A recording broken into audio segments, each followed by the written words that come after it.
This is 33% Pulp, squeezing the best out of 1/3 of a book. We each read a different third of a book we choose based entirely on the cover and then recap it across 3 episodes. I'm Daniel, that's Amber, Hi. and that's Lindsay. Hello. As a pre-show reminder, we're holding a drawing for copies of The Man from Pansy for those who rate and review us on iTunes. And anyone who leaves a review, we will also send you a bookmark. So to try to make it so that we know who you are, like you could take a screenshot and email it to us. That would be ideal. So our featured review of the week is by L Likes 00P. I don't actually know how you would say that. Is it likes 00P? Oop, like soup? Anyway, Soup. by that, like soup. That's it. Anyway, thank you to this. Thank you to this very, very kind reviewer who writes, quote, "It's a radio drama meets comedy meets game of telephone," which I think is a really cool way to put it. You may not think riffing on giant murderous crabs would be fascinating for 2+ hours, but you would be wrong. Each host brings their own hilarity and observations on storytelling, all while wondering what the heck happened in the other 2/3 of the book. It's delightfully disorienting and riveting. Thank you, L Like Soup. Also, you should let us know who you are, so we can send you a bookmark, and maybe you'll be winning that copy of the book. So email us. Mm-hmm. Okay, so this is the first episode of our 3-part recap of the book, A Corpse for Christmas. Disclaimer, spoilers are ahead. Right, and as the first episode of a new book, we do these little context introductions to the book and the author. This book was written by Carter Brown, which was a literary pseudonym for Alan Jeffrey Yates, who was born in 1923. He was an English-born writer whose other work included converting 35mm to 16mm film for British Acoustic Films, newsagent supplier, soundman, salesman, wine company clerk, cameraman, and publicity writer for Qantas Airways. Oh my god. Wow. So far, we've had some pretty diversely skilled authors. Yeah, this one maybe takes the cake, though. Was his writing career not going that well? Is that why he was also being an airline pilot and whatever else? No. He was a publicity writer for the airline. Right. Okay. An airline pilot. His book spawned a comic book series, a radio show, 3 French films, a Japanese TV series, among other things. Oh my gosh. He's won a few accolades along the way, including a French Literary Award for the most whiskeys drunk in a single novel. Yeah. Most whiskeys drunk. Okay. Yeah. Some things, you don't know that pipe smoking is a contest. You don't know that people are counting whiskeys, During World War II, he served in the British Royal Navy and, as part of the Landing Craft Infantry Division, participated in the invasion of Normandy. Wow. While on leave in Sydney in 1945, he met Denise and Claire McKellar, and they married the next year. They lived in England even after he was discharged in 1947, but he was having a hard time finding consistent work, probably because he was a salesman, wine company clerk, and cameraman, and so on. So they moved to Australia in 1948. For some historical context, in 1939, Australia established steep taxes on American imports, which created a massive pulp fiction demand on the continent because they weren't getting American pulp fiction anymore. People need their pulp. Right. This led to Australia's richest publishing decades ever. So between 1939 and 1959, local authors catered to the increased demand for pulp fiction and comics. Unfortunately, when the tariffs were lifted in 1959, basically all of these Australian publishing companies went under. That was sad. So now he's on Australia, spending time between 1948 and 1954 doing odd jobs and slowly gaining writing cred through other pseudonyms like Paul Valdez and Todd Conway. By 1954, Carter Brown was his most lucrative persona. It was so popular that a radio series, The Carter Brown Mystery Theater, was broadcast from 1956 to 1958. Wow. As Brown, his work featured a core set of protagonists like Larry Baker and Randy Roberts. But his most popular protagonist was Detective Al Wheeler, who made his first appearance in the 1955 book, The Wench is Wicked. Other books featuring Al Wheeler include Wheeler Fortune, No. Get it? Okay. Until Temptation Do Us Part, The Stripper, and Horror! Exclamation point. So horror is actually, just so for clarification, horror is like an acronym of some sort. So at the time, like acronyms were a major all the thing. rage, and yeah. I haven't figured out why yet, but I will maybe one day. Okay. So as these and other titles reflect, his sales were undoubtedly helped by featuring wanton redheads and winsome nymphomaniacs. That was a quote. Think also of the gay pulp scene that we discussed prior to The Man from Pansy, and you'll see that lots of people were reading about lots of sexy times, even if they weren't having them themselves. Oh, sad story. Also, side note, I actually took this out, but I'm going to say it anyway. So another thing that he had was that he set his novels in California for the most part, apparently, or like the United States, and he would try to use like quote unquote like American slang and idioms that like really bombed. Didn't make, made like no sense, and so that was because he hadn't visited the U.S. like ever until he was like 30 books in. So that's something kind of a fun fact. So he's just like, "Hey, cool dude, man." California slang. Oh my god. I've probably said a sentence like that before, though. to be honest. That does sound like you.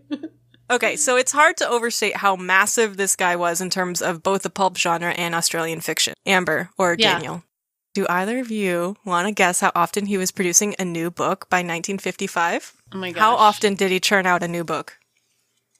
I bet he's churning these out once every 8 to 9 months. Yeah, that sounds about right. 2 books a year. Yeah, on average. Every fortnight. Shut up, Lindsay! You and your fucking fortnight. It's I'm the not running lying. joke of this podcast. We measure things in fortnights here. Are you So serious? we'll be in your ears again in the next half a fortnight. Jesus. Over the next 30 years alone, he would publish 215 novels and 75 novella-length stories. Oh my god. This doesn't include his musical, autobiography, and television scripts. You She guys, has a musical. what are we doing with our lives? A Corpse for Christmas. I don't a fucking musical. know. No, it was the stripper. A Carter actually. Brown Oh, musical. the stripper, the musical. The musical was the stripper. Yeah, that was a musical. Okay. He has been published throughout the English-speaking world and translated into French, Danish, Norwegian, Swedish, Russian, Finnish, German, Portuguese, Romanian, Dutch, Thai, and Japanese. The way you just read those out. Yeah, I already told you guys this, so the joke is over, I guess. Unless you forgot. Do you remember which book has had more translations than him? Yes, and his I remember works? you saying it, but I'm going to let you say the punchline. Oh, yeah. The Bible. Yay! Yay! Carter Brown wins. Boom. Okay. So, Mic drop. so our book is A Corpse for Christmas. I actually don't have when it was published, but I feel like it was 19... I have copyright 1965 on my copy. Oh, there we go. Okay. So yeah. This is Al Wheeler's 30th appearance. 30th! My god, no wonder he's so haggard and tired. Jesus. He seemed tired to me. But He seemed tired to you. he does. So, that's it. That's our context. Thanks, Lindsay. That Yay! Yeah, thank you. TY. All right, so with that said, we are on chapter 1. So setting the scene, we arrive at the home of Iris Malone, I don't know, a well-off young woman with a reputation for fun parties. She answers her front door in a rather revealing female pirate's outfit, as opposed to a male pirate's outfit, I guess. I don't know. With blonde hair and a patch covering one of her china blue eyes. Then she leads our protagonist into the house and introduces herself. Our protagonist is Al Wheeler, a lieutenant from the sheriff's office. I stepped cautiously into the front hall. She swayed toward me suddenly, so her well-developed piratical prow pressed firmly against my chest for a moment. Why aren't you wearing a costume, Buster? I told everybody it was a fancy costume party. She picked at her generous lower lip for a moment. Who did I say I was? I mean, you was? I'm Lieutenant Wheeler from the sheriff's office, I snarled. So he's already irritated for some reason. Yeah, because this is his 30th appearance. He's like, I am not about to dress tired. up for another I get it. Okay, party. I get it. He's like really tired of this. Got it. Right, he's tired, and she's all, oh yeah, you said you were a cop at the door, silly me. And he's all, I think I know, I told me that. I clenched my teeth and just managed to stop myself from strangling her to death with my bare hands. Jesus! So he's like super fucking aggressive. Oh my god, what is this guy's problem? Like this is the if he first didn't page, want to come to the party, he could skip the party. Jeez. I mean, because he's this gruff in my third, Yeah. I do the conclusion, but like I imagined that it was like situational because he'd gone through this whole book being like just beaten down or something. Right. I thought he was just comes into tired it. by my third, but yeah, he started out this way. Dang. He was born this way. Yeah. Okay. Okay. So after he's trying not to strangle her, he says, I don't want to bust up your party or anything, but somebody called in and reported a murder. So responding to the murder aside, that seems a little bit aggressive, like we just said, for having just met this woman. Yeah, I thought he was going to a party, so I take back what I said about him not wanting to dress up for a party. He's just reporting for duty. Well, yeah. Okay. He's reporting for duty. At Al party, Wheeler not reporting for duty. Yeah, at the party. Anyway, so someone named Greg Talon is the one who called the cops, and Iris leads Wheeler to where she saw him last, heading to her guest room with a woman named Tony, Tony with an I. She still hasn't gotten her wits about her well enough to assess the situation, as she encourages Wheeler to knock and wait for someone to open the guest room door, lest he walk in on some shenanigans. Mm. So she's like leading him back, and he's like plowing through the house or whatever, and he's just gonna like barge in through the door, and she's like, no, stop, wait, they might be fucking. But he disregards her warning, opens the unlocked door, and steps in. A tall, skinny rabbit with large floppy ears and a pencil-lined black mustache backed off nervously when he saw me. Who are you? He asked in a real nervous voice. I guess I wasn't very nervous, sorry. This is a tall, skinny rabbit with a mustache? Yeah, a tall, skinny rabbit with large, floppy ears and a pencil-lined black mustache. Excellent. Okay. Santa Claus, I told him. Come to collect the corpse I left in your stocking by mistake. Where is it? The body? He swallowed hard, and the apple in his throat jumped like a goose virgin. Under the bed. Can we stop here right yes, for a second? We can. Okay. Yeah, a goose virgin? A goosed virgin. A goosed virgin. A goosed virgin. So what does that mean? Is like this like a virgin who's getting groped? Ooh. Like, is that like, yeah. Okay. Like, so, Mike, like, I found a couple of, yep, go ahead. Oh, I was just going to tell this story about how my grandma had my grandma loved to cross stitch. So there was like just a ton of cross stitch around her house. And she had in the bathroom, a little cross stitch thing with a goose in the shower. And it said, a goose in the shower is good, clean fun. And as a kid, I was always like, that does sound fun. It's like a duckling, a little rubber duck for your bath, but it's a goose and then for the shower. And it wasn't until I was much older that I was like, Grandma, naughty. Right. So like goosing, apparently. Goosing. Well, there's like a number of definitions that I found, but one of them is like pinching someone's butt. Yeah. The other one is applying pressure to someone's taint. No. And the other one is it's like another word for like shagging somebody. Okay. Were you on Urban Dictionary? There's no way Yes, it means applying. I was absolutely on Urban pressure Dictionary. To someone's taint. Grandma, I just really wanted to say applying pressure. Good, clean fun. Good, clean fun. Okay. It's a squeeze to the butt, for sure. I think we might have found a candidate for this episode title. I think so, too. Well, it comes up again, so we'll figure this. Yay! Okay.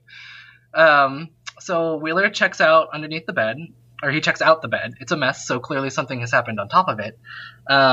He reaches down and pulls up the covers and finds what he was looking for. A middle-aged, bald-headed Robin Hood, wearing a cute suit of Lincoln green, stared right back at me with sightless eyes. The right side of his face was a bloody mess, where a large caliber bullet had entered just under his cheekbone.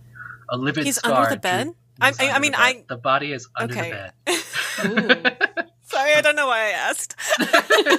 He asked where the body was, and then the rabbit was like, it's under the bed. A livid scar drew the corner of his mouth into a savage snarl, making him look like a fervent believer in the if I die now, somebody sure as hell is going to pay for it later scheme. which is not is that a thing? I don't know if that's actually a thing. Anyway, right then I wish I could share his optimism. He says, if I like this dead person is a fervent believer in the "if I die now, somebody sure as hell is going to pay for it later" scheme. Yeah, I've never heard of that scheme, but I can pick that up as like some foreshadowing in the book. Like this guy's clearly got some connections and some enemies, right? I hope that I die with that kind of expression on my face. You want somebody to pay for it? Like someone's gonna fucking pay for this. Fucking pay. Somebody's got to pay my credit card assholes? bills. So yeah. And by pay, I mean literally, because it's like my student loans. Exactly. And please take over. Yeah. So he confirms that the bunny rabbit is Talon, the one who called the cops.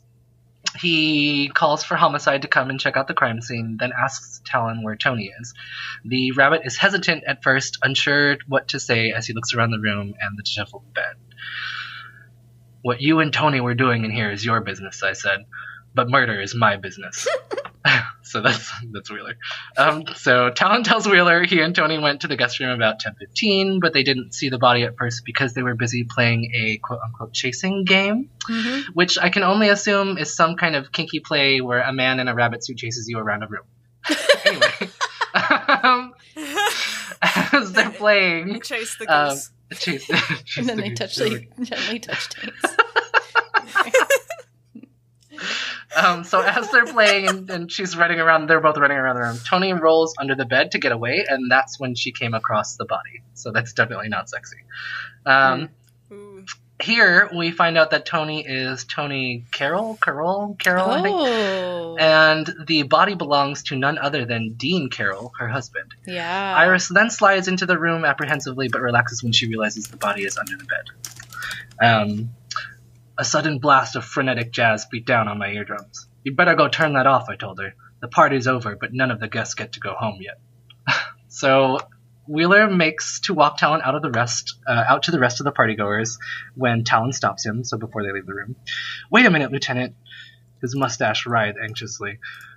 "Don't you want to know about Santa Claus?" No. Okay. Is he real or? Yeah. I held on real tight to my insides for a moment, then forced a grin onto my face. "Well, thank you, Virginia. I guess I always did believe, deep down inside, that there is a Santa Claus." So apparently, so I was looking this up, right? The "thank you, Virginia" thing. Apparently, this is an idiomatic expression that started in, the late 1800s, where this little girl, Virginia, wrote in to a newspaper, and they wrote an editorial about whether Santa Claus exists. I did not know that this is a thing. Oh, you've never heard the Virginia? Yes, Virginia, there is a Santa Claus? No. So when I read this, I was like, what the fuck? Who's Virginia? Virginia? Right, okay. But I looked it up, so I found it out. Okay, good. Okay. So now I get it. So Greg tells Wheeler that there was a Santa Claus that came out of the guest room before he and Tony began their game of Catch Me If You Can, then Penetration After. The only useful information almost he just could give snorted Wheeler, though. My drink. Okay. The only useful information he can give Wheeler, though, is that Santa was average height, maybe taller. So, exasperated, Wheeler leads Talon out of the guest room. The blonde pirate was sitting awkwardly in the doorway of the living room when we arrived, like she was suddenly embarrassed by the shortness of her buccaneer dress that only just reached the top of her thighs. Her long, tanned legs looked delectable, and if I hadn't had a corpse on my mind right then, I could have enjoyed a fantasy about a well-filled pair of piratical stockings for Christmas. In the back of her, a glum and surrealistic group was untidily scattered all over the room. I noted a fat musketeer whose toupee had slipped to reveal a pink head of skin underneath, a forlorn-looking Satan, and a hideously overweight dyed blonde in a baby doll pajama outfit, still clutching at an outsized lollipop in her pudgy hand. Yeah, sad. She's like a baby. It's kind of creepy. It's not very sexy. So Wheeler asks the room where Santa is, and Iris is like, there isn't a Santa here. But then the dyed blonde with the big lollipop giggles and says she met the naughty Santa in the kitchen when she went to grab some ice for her drink. Ho ho, a present for Santa, eh? Then he goosed me, she says. Oh my god. So there's the okay, so The casual goosing here. There's so much goosing. Push on her taint, or did he like? did they shag in the kitchen? I have no idea. I have no idea. Anyway, so the doorbell rings. Wheeler answers, and in walks Doc Murphy, Sergeant Polnick, and Ed Sanger and his unnamed assistant, all part of the homicide detail that's come in to survey the crime scene. He escorts them to the guest room, watching as they start taking stock of potential evidence. Wheeler gets a call from his superior, who complains about an Inspector Parker. I don't know who that is. Maybe you guys know? I don't know. And demands an update, after which Wheeler heads back to the living room to interrogate the party guests. Chapter 2. Doc Murphy's assessment. The time of death was sometime between 9 and 9:30, and the cause was a high-caliber bullet entering just under the right cheekbone, lodging itself in the brain. So basically what Wheeler said before, yeah. Doc Murphy, Sanger, and his assistant leave. Polnick and Wheeler stay behind to question the witnesses. Okay, so nobody had seen Carol since earlier in the evening, before Satan, a.k.a. Larry Wolf, suggested the group play a game called Murder in the Dark. Part of the game, of course, involved turning off the lights, but after that happened, everyone at the party just formed couples and started fucking around instead of playing. So with all their contact info written down, the guests depart and Polnick is dismissed by Wheeler, giving Iris Malone and Wheeler a moment to themselves. Iris makes Wheeler a scotch on the rocks with a dash of soda. She walked across to the bar at the far end of the living room, and the fur-trimmed hem of her short pirate dress shimmied with each taut bounce of her deep-rounded buttocks. Oh my god. While she was busy making the drinks, I lit a cigarette and slid into the nearest armchair. Iris Malone came back, handed me my drink, then sat down on the couch and crossed her legs. 2 seconds later, she caught the look on my face, quickly uncrossed her legs, and tugged uselessly at her short hem again. So, he's gross. Yeah, for sure. He's like super gross. For sure, yeah. And he goes on, the scotch tasted the way I like my women, mellow, smooth, and with the promise of a supercharged kick to come. Jesus. Oh, wow. What the fuck? Whatever. I don't know. I don't know that scotch tastes like that, but that's fine. Anyway, he learns from Iris that apparently Tony and Dean didn't get along well, but she wasn't sure if Tony and the rabbit were having an affair. She tells Wheeler that Dean was loaded, but also that she didn't really know what he did for a living. Iris herself comes from money, and she does a little bit of fashion copywriting on the side. Bad copywriting, I should say. And all the people that she invited came to the party, and apparently nobody turns down one of her parties. So the Santa must have been someone that was invited, right? He goes to leave. She complains about staying alone, won't go to a hotel, then asks Wheeler to stay. And he refers to himself in the third person. One look at those delectable long-stemmed legs and Wheeler would be lost, I knew. So I don't know why he refers to himself in the third person. That's the only time in my third where he refers to himself in the third person. I don't see that, yeah. So I don't know what happened there. Anyway, so he turns Iris down, heads out, and drives up to the Carrolls' place. There, Greg answers the door, out of costume now, so he's not a big bunny rabbit with a pencil line mustache. And he tries to keep Wheeler from talking to Tony, but eventually leads Wheeler to where Tony is sat. Can I, do you have any more description of, did you say Greg? Mm-hmm. Greg do you have Callan? any more, do you have any more description of Greg besides that he's tall and skinny? No. Well, I mean, like, things that people think about him, but not until later. Okay, keep going. The widow lady was a dish. A tall, slender brunette, sitting gracefully in an armchair in the living room, with a glass in one hand and a cigarette in the other. She was wearing a white silk and lace negligee that featured, rather than concealed, the high firmness of her small breasts and the rounded taper of her long thighs. Her hair had a center part, and fit sleek against her scalp like a glossy black helmet. She had luminous blue-black eyes deep set above high cheekbones, a long straight nose, and the kind of fluttering rosebud mouth that usually denotes a will of steel underneath. So, woof. Wow. He was like really into it. Anyway. Yeah. He sounds like Sharon Stone or something. Yeah. I love how Lindsay's always like, fancy. Oh, that's this actor. I'm trying to picture Al Wheeler. I don't like my initial thing of Ben Affleck. I hate Ben Affleck. So. Oh, but that makes so much sense, though. He's like kind of got that gruff kind of detective, kind of chauvinisty kind of. Yeah, he's like creepy around women. Yeah. Yeah. Drinks a lot. Okay, so he then proceeds to question Tony and gets a better sense of Dean and his business. So one, Dean had his own PR firm. It's called Dean Carroll and Associates, and apparently it's the biggest in Southern California. In a place called Pine this City, is Southern California. Yeah, it's Southern California. Okay, but it's like supposed to be set in Pine City, but that's not even like that's not a thing. Like, that's hilarious. Like. You don't know the big pine tree forest here outside of LA? When I looked it up, it was like in the middle of California, like out in the desert towards Nevada or something. So like, it also where pine trees sense. are, yeah. Like, yeah, exactly. Right. So right, the biggest in SoCal. 2, Jerry Shaw is the senior associate after Dean. 3, she tells him about running into Santa and how Christmas is now forever ruined for her. Wheeler asks what she thinks Santa was doing in there and makes a jab about her and Greg intending to fuck in the guest room, and then she bursts into tears and leaves the room. Afterwards, Talon suggests to Wheeler that news getting out of their indiscretion would be bad for their reputations, to which Wheeler is like, yeah, not to mention incriminating since Dean is fucking dead.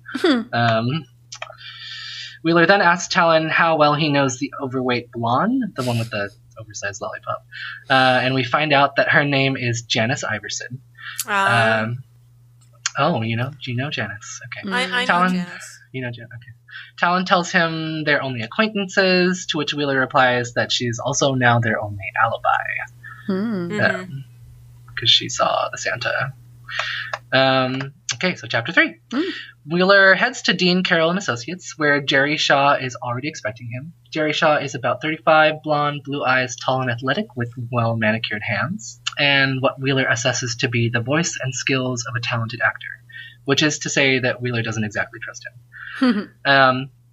We find out that Dean's PR competitor, Malcolm Jorgens, I'm saying Jorgens, but I don't actually know how to pronounce this. Maybe it's Jorgens? Okay. I don't know. Malcolm Jorgen, yeah. How you Dean decide, was less than I'll ethical. Stick with it. Yeah, it's your call. Okay, let's say Jorgens. Jorgens, okay. Maybe it's Swedish, I don't know. I like it. So yeah, we find out about his competitor, Malcolm. We find out how Dean was less than ethical and how he stole Jorgens' last client 2 months ago. Shaw basically offers Jorgens up for having motive for Dean's murder, citing a meeting where Jorgens was thrown out of their offices after telling Dean he wouldn't get away with taking his client even if he had to kill him. Shaw tells Wheeler that Dean... Who's his client? We don't know yet. Oh, okay. I mean, I know who it is, but we don't know yet at this point. Okay. So it's like, Shaw is just telling us like who maybe wanted to kill Dean. And Jorgens is the person that he's offering up. Shaw also tells Wheeler that Dean had a reputation for womanizing, and that he had an old flame who might be able to offer him help with his investigation. The blonde with the oversized lollipop, Janice Iverson, who is also apparently a man-eater. A man-eater? Yeah, the book describes Dean as like a guy who goes after married women with girlfriends, things with legs. And then following that, he talks about Janice, and then apparently she's a man-eater, so she Janice, this is the one with plump sexually fingers? liberated woman? Yes. It's fat Janice. The woman with the... Yeah, oh. They call her that? Listen, they pretty much call her that. We'll get to it in my third, but... Oh my god. Yeah, but it's okay because she's sexually liberated. Oh, cool. That's why she's a man-eater. When Wheeler asks about Greg Talon, Shaw says Greg has a private income and no loyalties to people in town, which consequently makes him very useful in terms of information exchange among the business community. So what I guess you could call an information broker. So that's kind of like the space that he occupies in Pine City or wherever the fuck they are in Southern California. And when Wheeler asks him if Talon is also a quote-unquote woman getter, that's the actual woman getter. Yeah. Shaw laughs at him. This is totally not like that woman getter is not American slang. Yeah, right. But what's interesting is that at this point he's been to the U.S. like a few times. He still doesn't get it yet. Yeah. Or I don't know, woman getter. Like, is this something that we're just not familiar with, like the Virginia maybe. thing, or is it like I've just woman getter is like That's why I said like womanizing. Because I was like... Chick magnet? Yeah. What's another? There's better ways of saying... Not that chick magnet is better. Men who get women. Right. All right. Right. Okay, so after he asks him about Talon, Shaw laughs at him, saying he must be joking. It is his understanding that Talon is a quote-unquote latent homosexual that sublimates the whole thing by working out at the gymnasium 3 times a week. The gymnasium. 3 times a week is not that much. That's not that much, A. B, who says gymnasium? Americans is who. Yes. Right. American go to gymnasium. So what I got from this is that Greg is gay but doesn't know it, but also likes to go to the gym to cruise men, but also was about to sleep with Tony. I don't... Maybe he's also just sexually liberated. Yeah, maybe. Why are you trying to apply labels to him? Shit. I'm just confused by what is being told to me in this story, okay? I'm just trying to make sense of it. Yeah. So after that whole exchange, Wheeler heads to Jorgen's office, which he notices is on a much smaller scale than Dean and Associates. Outside his office, there's a short flirtatious exchange between Wheeler and Jorgen's receptionist, Margaret, a.k.a. Maggie, where he asks her to dinner. You know Maggie. Okay, good, you know Maggie. Margaret Harding. He asks her to dinner, and she's all, "Oh, what would your wife think?" And he's all, she hasn't spoken more than 3 words since I locked her in the cellar." What? and he said what? that? Yeah, he says that, and I'm just like, what the fuck? He's he's clearly making a joke, but like, wow. Right. I'm gonna use that as a pickup line. So, wait, I don't know how I would initiate with that, but I'm gonna. I think don't even just cut right to it and be like, "Hey, you have to get a wedding ring." Yeah, my wife is in the cellar. Would you like to go out? Oh yeah. Would you like to come meet my wife? She's in the cellar. So I was like, what the fuck? Wow. But she's so charmed that she's like, okay, pick me up at 8. And I'm just like, oh my god. Anyway, so he eventually meets with Jorgens, who makes little pretense of his feelings toward Dean. Well, I'm like most of the other people around town who knew him, he grunted. Real glad the bastard got what he had coming. I guess that gives you an accurate idea of the way I felt about that son of a bitch. So Jorgens really hates Dean, tells Wheeler he doesn't care that he has no alibi on the night of Dean's murder. He's super aggressive towards Wheeler. There's a lot of yelling back and forth, telling him to arrest him, but that his lawyers would tear Wheeler apart if he does. So he's pissed, and Wheeler just leaves because he's not getting anywhere. Do we know why Jorgens hates Dean? At this point, I don't think we know. Do we know? Okay. I know. I don't. Okay. I mean, So I know now. Yeah, okay. I know now, but I don't think we've gotten to that point yet. Super aggressive. On the way out, Maggie suggests that to Wheeler that he's that Jorgens is only mad because somebody beat him to it. So basically, he's mad because somebody killed Dean before he could do it. Oh wow. Yeah, and that's chapter 3. Chapter 4, Wheeler heads to a theater costume rental where he meets Louis. Okay. This guy, I mean, if we were thinking about Pansy being homophobic or oh my God, heterosexist, yes. Oh my God, yes. I think this shows what it, I really think this is like. a horrible, okay, continue. Yeah, it's pretty bad. Wow, okay. He was a little guy in the indeterminate 50s with a bland, unwrinkled face and a nicely waved gray hair carefully brushed into a kind of pompadour hairdo. He wore a black suit made from some kind of iridescent silk, and the coat he had a velvet collar.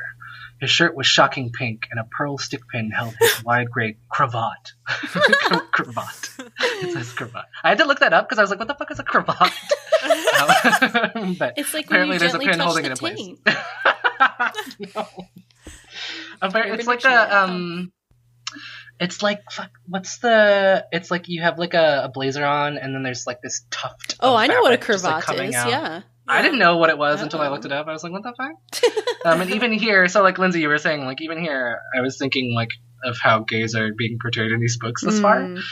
Like DC with his sequin jacket, and now we have Louis with his cravat.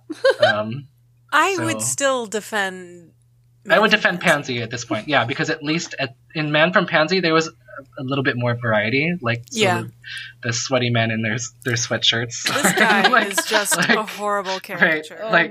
Yeah, it's pretty bad. But Louis takes one look at him and suggests that he rent a pirate costume. So he's looking at Wheeler and being like, "Oh, you look a pirate. Something swashbuckling with a sword, not the common garden variety pirate, but rather." His hand, hung from a limp wrist, made a graceful gesture in the air. A buccaneer? Yes, definitely a buccaneer, with a long plume in the hat. What the fuck is the difference? I don't know. A swashbuckler, a buccaneer, a pirate. I mean, like, I guess. I don't know, dude. Right. So Wheeler tells him he's actually more interested in the Santa Claus outfits, to which Louis responds in the most hyperbolic fashion possible, and which makes me think of drag. Oh dear! He pressed the back of his hand against his forehead in a gesture of absolute despair. I know it's the time of year and all that, but it's so desperately unoriginal. And that beard makes everything so horribly messy. 2 martinis, old darling, and you'll be dribbling into your socks. Oh my god.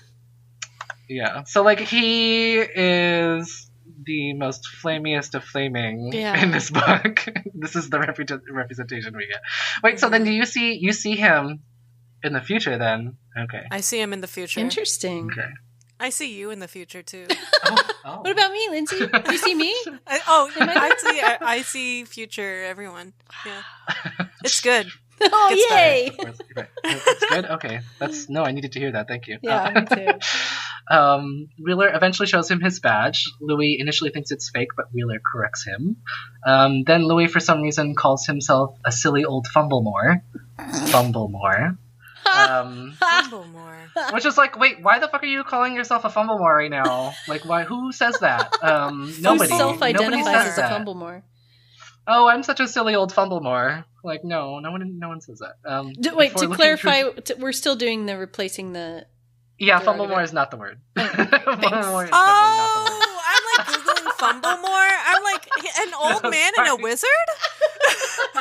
Master of the magic of explosions? This is what we're talking about? No. We're replacing one F word with another F word. Yeah. Okay. I'm on board again. So Lindsay, did you even listen to Man from Pansy? There's lots of exchanging of words. Yeah. Right, so then he looks through his ledger for anyone who's rented a Santa Claus costume. Here we find out that a couple of charities have recently rented the costumes, and that Iris Malone had also rented a Santa Claus costume in addition to her pirate costume. That is very interesting. After that, there's a section where he's like, "Oh shit, I'm hungry," and then he goes to grab lunch and then talks about what he's eating, and then he heads to Malone's. I don't know. There's like this weird. It's like a weird segue into the next section of the book. I don't know why it does that, but she opened the door a few seconds after I rang the bell and stood there looking at me with a lackluster expression on her face that most people reserve for a skip tracer who's just hit the jackpot. She was wearing a white silk shirt and a pair of black sharkskin short shorts, and her legs looked just as delectable as they had the previous night, if not more so. So Wheeler is a leg man. She lets himself in. She initially denies knowing anything about the Santa rental until Wheeler does a rude impression of Louis, which I'm not going to go through because I'm not going to do that. Oh my god, he does an impression of him? He does an impression with a limp wrist and with a lisp. This is fucking horrible. That was really, a fun part to read in the book, except not really. She then tells Wheeler that she'd actually had a plan to change costumes and hand out gifts to the partygoers at midnight. But that never actually happened. So he accuses her of the murder, and she angrily denies it. He tells her to show him the bag of gifts, but she can't for some reason, and she's about to explain why when the doorbell rings. So she goes to answer the door. She comes back with Larry Wolf, the guy who was dressed as Satan at the party, and shit gets a little weird. She comes back all bubbly and starts making everyone a drink. So, like, she's completely changed her tone. She's, like, a little bit frantic. So Wolf asks Wheeler how the investigation is going. Wheeler tells Wolf that he was just asking Iris about the rental costume, to which Wolf replies that he'd rented some suits from Louis for a few charities he does work for, and that they were still at his apartment. So the charities that Louis had talked about on his ledger, Wheeler kind of ignored and was like, oh, Iris got some, so he was paying more attention to that. And so Wheeler's all like, what? And then he's like, well, do you have any reason to want Dean dead? To which Wolf replies that he is the client that Dean poached from Mal Jorgens. What? And that the reason... Yep. Okay. So, he is... So, who? What? Wolf owns a charity that rented the Santa suits. And, like, one went to Iris, right? No, Iris rented 2 costumes. She rented the female pirate's costume as opposed to the male. Oh, okay. And in addition to that, she had rented a Santa costume. Okay. So then Wheeler was like, oh, Iris is my suspect because she maybe was it, or she at least knows who had that Santa costume on at the murder. But then Wolf shows up and he's like, has a connection to the Santa costumes, the other Santa costumes. Yeah. But then I didn't get Wolf is the account that Dean stole from. Yeah, what about Jordan? So this is the next. So okay. The reason why, because Wheeler is like, well, would you have any reason to want Dean dead then? Yeah. And Wolf is like, actually, yes, because Dean poached me from Mal Jorgens, and the reason that it happened is because Dean blackmailed him. Why would you say yes to a cop? A cop's like, would you kill this person? And you're like, yeah. Here's why. I don't. What the hell? Lots of people have motives to kill this guy. And okay. That's what Wolf tells Dealer. Okay. That. Well, it's probably better to like be upfront and be like, true. well, this I would be my motive if I did it, but I didn't. Okay. Or something. Right. You know, rather than him finding out for himself that you have the secret motive or whatever. So Right, Wheeler, I'm sorry. So Wolf owns some charities or something, and then but he is a client of Dean Carroll's PR firm. Mm-hmm. Mm-hmm. Okay. He got blackmailed into being a client of Dean Carroll. The Santa costume renter. Yeah. Yeah. Okay. He got blackmailed to leave Mal Jorgens' PR firm to go to Dean's PR firm. Okay. And so the blackmail is one reason why Wolf would be motivated to have Dean killed. Mm-hmm. But then Wolf tells Wheeler that Dean has a lot of people in his pockets, actually, or had. So there are actually lots of people who might want him dead. So when he asks him if he has a reason to want him dead, I do, he said. But it doesn't mean too much, does it, Lieutenant? You just said Iris had a Santa Claus suit right here in the house, and I presume that it's missing, and her embarrassment comes from not being able to explain why. Then again, I'm only one of God knows how many people who had a strong motive for murdering Dean. Take the people who were here last night, for instance. There was Tony, who hated his guts and was having an affair on the side with Greg Talon. Mm-hmm. I wonder if she inherits all of Dean's loot. Mm. There was Janice Iverson, Dean's old faithful, who'd just been tossed onto the garbage pile with no more nice monthly checks to keep her warm. Shoot. And we mustn't forget little Iris, must we? Iris is stinking rich, but she's also got the not uncommon affliction of her breed. It's not enough to have money, she has to do something, too. Know what I mean? Women. She has to prove to herself she has some great talent that would have made her money anyway. So she started She's in a as woman getter. Yeah. No, She's a woman getter. woman who gets things. Yes, she is a woman getter. Okay. So she started in as a freelance copywriter and was getting no place fast until she met Dean. Good old Dean introduced her to a couple of agencies where he rated, and she suddenly became the hottest copywriting talent in town. Naturally, old Dean wanted a few favors in return, and I guess Iris didn't mind sleeping with him too much. She'd already slept with so many guys around town for fun, so paying off a kind of account rendered didn't bother her one bit. Excuse me? Hold up. He's being... So she sleeps around for fun, which that's fine. Do that. But then that means that you wouldn't mind sleeping with somebody like... for payment? I guess not. That's the conclusion that Wolf is drawing. Yeah. Also, she's a copywriter? Yeah. Remember when I said that she writes bad copy? Yeah. Okay. Okay, so Wolf goes on, there's the last 4 pages of this chapter are just Wolf unleashing this torrent of information on Wheeler. He's talking trash about everybody, basically. He goes on to say that Iris's copy was terrible, but the agencies didn't care so long as Dean was happy. Mm-hmm. He tells Wheeler that Dean knew that Talon was sleeping with his wife and decided to even the score, so he offered Greg a job to negotiate with the senior VP of an ad agency that he wanted to buy out, offering the senior VP the position of president if he'd agree to spy on the company for Dean. Then when Greg reported back, Dean denied the whole thing and contacted the agency in question, resulting in Greg's reputation being ruined and the senior vice president / potential spy being fired. Meanwhile, word somehow got out about Iris not being in Dean's favor and that anyone using her copy would be insane. So this is his like mic drop moment. He like unleashes all this information and he's like talking shit about everybody, and then like he finishes his drink, gets up, and walks out. And this is Larry Wolf? This is Larry Wolf. Yeah. Okay. So he sees himself out. Iris bursts into tears, and Wheeler sits there processing all he's just learned. And that's the end of chapter 4. Wow. Well, it's pretty complicated. It's got a lot of characters and a lot of really complicated. Yeah. I'm confused. Me too. I think that my fourth let's talk about it. I think that my third will clarify some of this for sure. Okay. But what questions do you have? I just don't. There's so many characters and things go by so quickly that, like, I'm not sure. Even having read a third of the book myself, like, what the fuck just happened? But I think it'll be fine, maybe. Yeah, I think to summarize this first third, if I may, somebody killed the head of a PR firm who has a lot of enemies and a lot of lovers in town.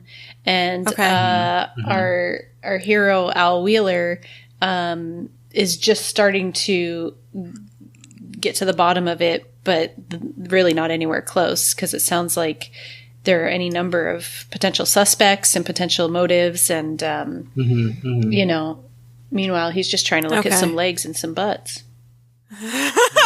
Right. He just wants to goose a virgin. Yeah.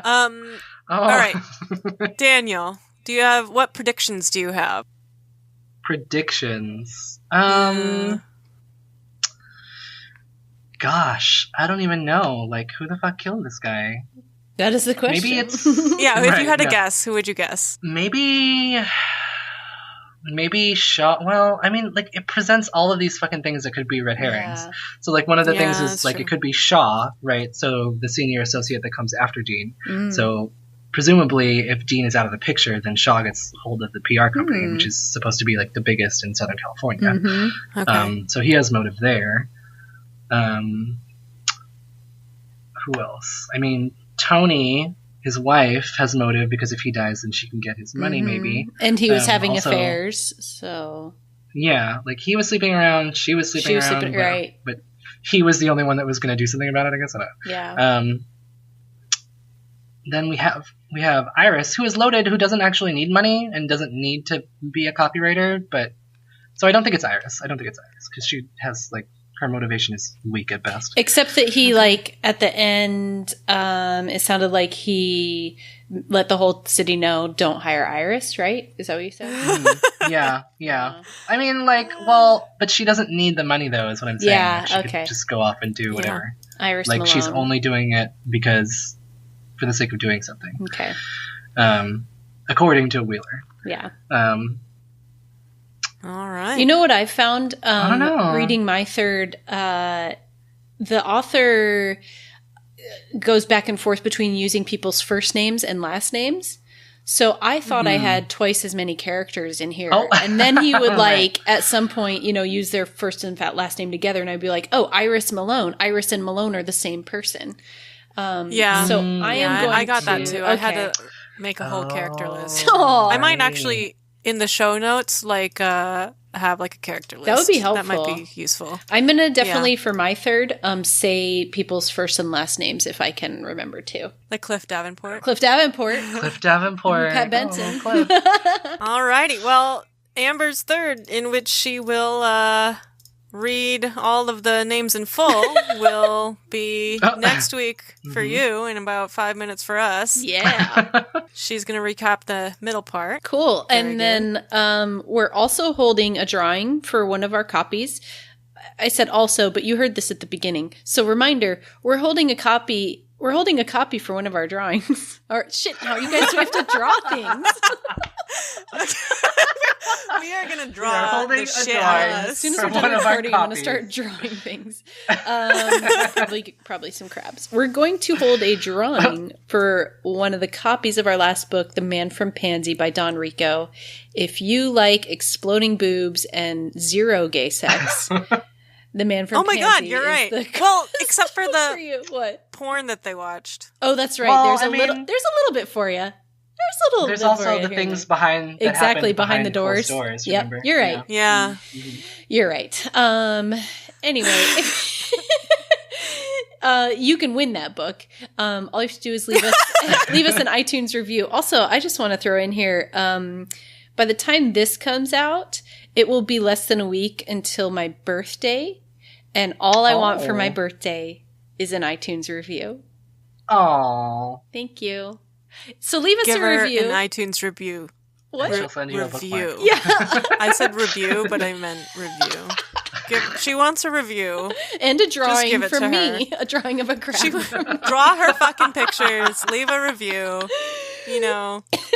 If you leave a review, we're going to enter you into a drawing for the book, blah, blah, blah. Also, if you leave a review, you're just going to get a bookmark. It's that easy. We just have to be able to tell who you are. So if you leave a review, like the wonderful one from Elle Likes Soup that we read earlier, just email us and be like, that was me. You get a bookmark. No problem. You might also get a book. Yes. So to keep up with the show, subscribe to this podcast wherever you subscribe to podcasts now, whether that's iTunes or somewhere else. If you'd like to reach us via social media, our Twitter handle is at 33_pulp. On Instagram, we are at 33pulp. Our website is 33pulp.com, and you can email us at weare3@33pulp.com. So the bit before the at is spelled out. Mm-hmm.